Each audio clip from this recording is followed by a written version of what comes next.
ए चादर में लिपटने वाले, उठो, अब खबरदार करने लगो और अपने परवरदिगार की बड़ाई बयान करो और अपने कपड़े पाक रखो और शिर्क की गंदगी से तो अलग ही रहो और इस नीयत से एहसान न करो कि उससे ज्यादा के ख्वाहा हो और अपने परवरदिगार की खातिर सब्र करते रहो।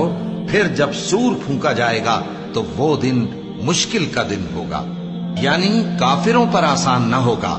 मुझे उस शख्स से समझ लेने दो जिसको मैंने अकेला पैदा किया और मैंने उसको बहुत सा माल दिया और हर वक्त हाजिर रहने वाले बेटे दिए और उसको हर तरह के सामान में वुसअत दी, फिर भी लालच रखता है कि मैं उसे और ज्यादा दूं। ऐसा हरगिज नहीं होगा। ये हमारी आयतों का बड़ा मुखालिफ रहा है। मैं इसे एक बड़ी चढ़ाई चढ़ाऊंगा। इसने गौर व फिक्र किया और एक बात ठहरा ली, ये मारा जाए। इसने कैसी तजवीज की, फिर ये मारा जाए।